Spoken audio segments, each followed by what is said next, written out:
أعوذ بالله من الشيطان الرجيم. بسم الله الرحمن الرحيم. قل هل يستوي الذين يعلمون والذين لا يعلمون إنما يتذكر أولو الألباب.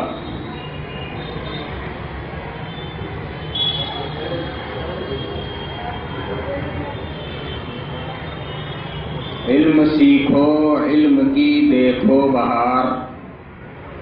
علم سیکھو، علم کی دیکھو بہار. تم سے خوش ہو جائے گا پروردگار.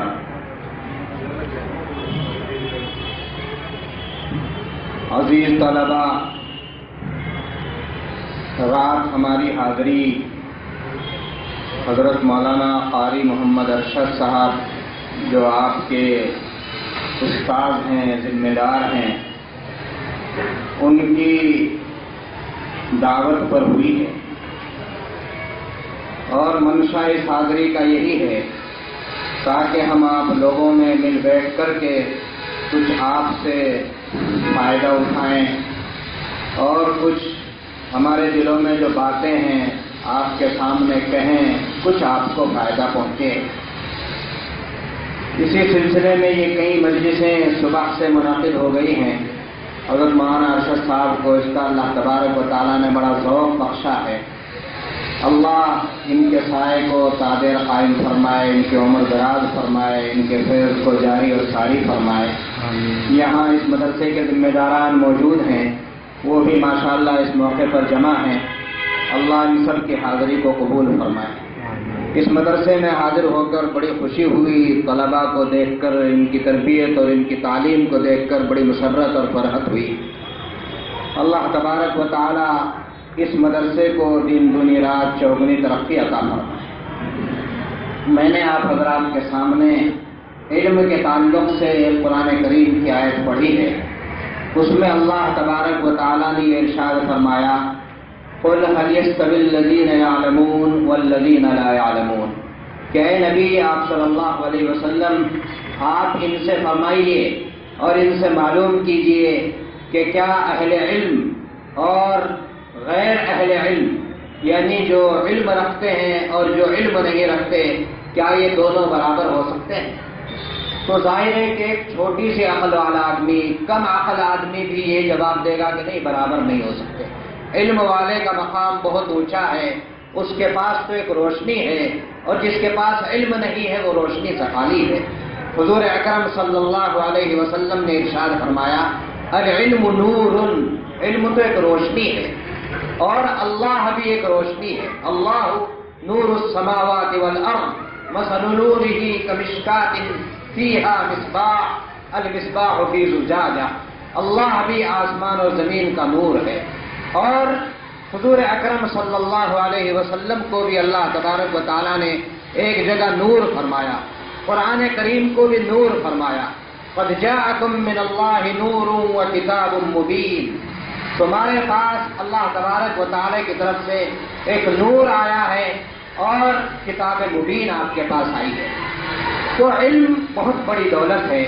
اس علم کی نسبت اللہ تبارک و تعالیٰ سے ملتی ہے، حضور اکرم صلی اللہ علیہ وسلم سے ملتی ہے.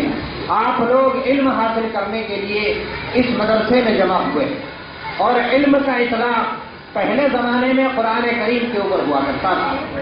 اس لیے اصل علم قرآن کریم کا علم ہے. اصل علم قرآن کریم کا علم ہے، اور حدیث شریف اس علم کی، علم قرآن کی تشریح ہے. اس لیے علم کا نچوڑ اگر پوچھنا چاہو تو قرآن اور حدیث کا علم ہے. اس سے بڑھ کر کوئی علم نہیں ہے، اور دنیا کی کوئی طاقت اس علم کا مقابلہ نہیں کر سکتی.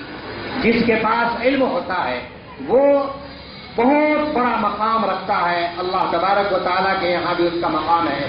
قرآن کریم کہتا ہے، یرفع اللہ الذین آمنوا منکم والذین اوتوا العلم درجات.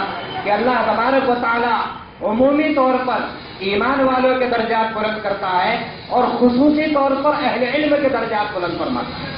حضرت سفیان ثوری رحمت اللہ علیہ کا مقولہ ہے کہ عالم کا مقام اتنا اونچا ہے کہ جب اللہ تبارک و تعالیٰ کسی عام آدمی سے خوش ہوتے ہیں تو جنت میں اس کے لیے ایک محل تیار کرتے ہیں. لیکن اگر کسی عالم سے اللہ تبارک و تعالیٰ خوش ہوتے ہیں، علم والے سے اگر اللہ تبارک و تعالیٰ خوش ہوتے ہیں، تو اس کے لیے جنت میں ایک شہر آباد کر دیا جاتا ہے۔ اتنا اونچا مقام ہے اہل علم کا۔ اور عالم کی فضیلت عابد کے اوپر ایسی ہے جیسے چاند کی فضیلت ستارے کے اوپر ہوا کرتی ہے۔ اس لیے علم حاصل کرتے جاؤ، قرآن کریم کیا، حدیث کیا، فقہ کیا، تمام علوم حاصل کرنے کی کوشش کرو۔ حضور اکرم صلی اللہ علیہ وسلم نے ارشاد فرمایا، اطلبوا العلم ولو كان بالصين، کہ علم حاصل کرتے رہو، چاہے علم حاصل کرنے کے لیے تمہیں چین جانا پڑے۔ عرب سے چین کا سفر بڑا مشکل فضیل تھا اور بہت زیادہ دشواریوں کا سامنا ہونا تھا چین جانے کے لیے۔ تو اللہ کے رسول صلی اللہ علیہ وسلم نے ارشاد فرمایا کہ اگر علم مشکلات کو طے کر کے بھی، مشکل سفر طے کر کے بھی حاصل ہو سکتا ہو تو اس علم کو حاصل کرنے کے لیے جاؤ، اتنا اونچا مقام ہے علم کا۔ دیکھو علم کی فضیلت سے کے لیے یہی چیز کیا کم ہے کہ اللہ تبارک و تعالیٰ نے جتنے علم کے اسباب ہیں ان سب کو اونچا رکھا ہے۔ آپ جانتے ہیں کہ علم کہیں سے حاصل ہوتا ہے، کن کن چیزوں سے حاصل ہوا کرتا ہے۔ آپ جانتے ہیں کہ علم حاصل ہوگا آنکھ سے۔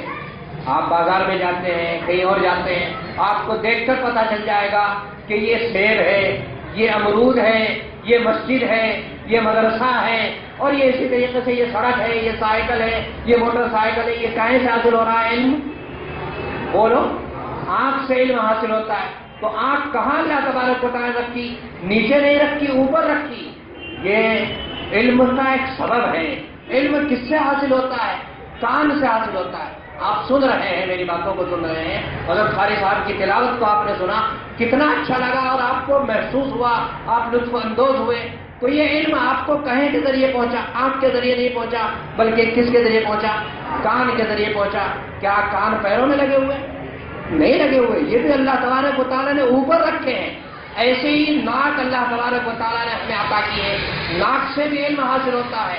ہم ناک کے ذریعے پہچان لیتے ہیں کہ یہ امرود کی خوشبو ہے، یا سیب کی خوشبو ہے، یا آم کی خوشبو ہے، یا یہ عود عطر ہے، یا اسی طریقے سے عنبر عطر ہے، اس کے ذریعے ہم پہچان لیتے ہیں۔ تو علم حاصل کرنے کا ایک ذریعہ جو ہے وہ ناک ہے، اس کو بھی اللہ تبارک و تعالیٰ نے نیچے نہیں رکھا بلکہ اوپر رکھا ہے۔ اور اسی طریقے سے علم کے پہنچانے کا اور علم کے حصول کا ایک بڑا ذریعہ زبان ہے۔ زبان سے بھی اللہ تبارک و تعالیٰ ہمیں علم حاصل کراتے ہیں۔ بہت سی چیزوں کا علم چکھ کر ہوتا ہے، دیکھنے سے نہیں ہوتا، سننے سے نہیں ہوتا، سونگھنے سے نہیں ہوتا، چکھ کر علم حاصل ہوا کرتا ہے۔ تو یہ علم کا ذریعہ اللہ تبارک و تعالیٰ نے کہاں رکھا؟ اوپر رکھا۔ اور پھر ایک چیز ہے کہ بہت سی چیزوں کو ہم جو علم حاصل کرتے ہیں پکڑ کر کے علم حاصل ہوتا ہے۔ اللہ تبارک و تعالیٰ نے ہاتھوں میں طاقت رکھی ہے اور ایک کیفیت رکھی ہے پکڑنے کی، اس کا نام قوت بطش کہلاتا ہے۔ عربی میں اس کا نام قوت بطش ہے۔ تو پکڑنے کی قوت اللہ تبارک و تعالیٰ نے ہاتھوں میں رکھی، یہ بھی دوسرے اعضاء سے اوپر رکھا گیا ہے۔ اور پھر ان سب کو محفوظ کرنے کے لیے اللہ تبارک و تعالیٰ نے دماغ رکھا۔ اللہ تبارک و تعالیٰ نے سب کے آپ کو جو علم حاصل ہوا اس کو آپ کہاں محفوظ رکھیں گے؟ گھٹنوں میں محفوظ رکھیں گے؟ پیروں میں محفوظ رکھیں گے؟ نہیں، دماغ میں محفوظ رکھیں گے۔ تو یہ سب سے اوپر اللہ تبارک و تعالیٰ رکھا ہے۔ اس سے پتہ چلا کہ اسباب علم اللہ تبارک و تعالیٰ نے جو اوپر رکھے ہیں وہ اس لیے رکھے ہیں کہ علم ایک افضل چیز ہے، تو لہذا علم حاصل کرنے کی چیزیں اوپر رہنی چاہیے، ان کا مقام اوپر رہنا چاہیے۔ اس لیے اللہ تبارک و تعالیٰ نے عالموں کا ایک اونچا مقام رکھ دیا، کیونکہ اس نے علم دین حاصل کیا ہے، علم کتاب حاصل کیا ہے۔ جب علم ہمارے اندر آ جاتا ہے تو اس سے خود بخود خود اعتمادی کی کیفیت پیدا ہوتی ہے، اپنے آپ کو اچھا سمجھنے کی کیفیت پیدا ہوتی ہے، اور خودداری انسان کے اندر پیدا ہوتی ہے۔ آپ تو انسان ہیں، آپ اگر جانوروں کی باتیں سنیں، جانوروں کے اندر بھی اللہ تبارک و تعالیٰ علم کے ذریعے خودداری پیدا فرما دیتے ہیں، خود اعتمادی پیدا فرما دیتے ہیں۔ آپ نے کبھی سنا ہوگا حضرت سلیمان علیہ السلام کا واقعہ۔ حضرت سلیمان علیہ السلام ایسے حکمراں اور ایسے بادشاہ تھے کہ ان کی حکومت جس طرح انسانوں کے اوپر تھی ایسے جنات کے اوپر بھی تھی، اور اسی طریقے سے پرندوں اور چرندوں کے اوپر بھی تھی۔ تو ایک مرتبہ حضرت سلیمان علیہ السلام نے حاضری لی، پرندوں کی حاضری لینی شروع کر دی، کوا کہاں ہے اور اسی طریقے سے اور دوسرے پرندے کہاں ہیں. تو ایک ہدہد ایک پرندہ ہوتا ہے، چک بٹیا اسے ہم اپنی زبان میں کہہ دیتے ہیں، وہ حاضری میں غیر حاضر تھا. وَتَفَقَّدَ الطَّيْرَ فَقَالَ مَا لِيَ لَا أَرَى الْهُدْهُدَ أَمْ كَانَ مِنَ الْغَائِبِينَ لَوْ أَعَذِّبَنَّهُ عَذَابًا شَدِيدًا أَوْ لَأَذْبَحَنَّهُ أَوْ لَيَأْتِيَنِّي بِسُلْطَانٍ مُبِينٍ. پرندہ گم پایا تو حضرت سلیمان علیہ السلام نے فرمایا کہ ہدہد غیر حاضر ہے. اگر اس نے اپنی غیر حاضری کی کوئی معقول وجہ نہ بتائی تو میں اس کو سخت سزا دوں گا یا اسے ذبح ہی کر دوں گا. تو میں بتلانا یہ چاہتا ہوں کہ خود اعتمادی علم سے ایسی پیدا ہوتی ہے کہ پرندہ بھی بہت ہی اچھی آواز سے بولتا ہے.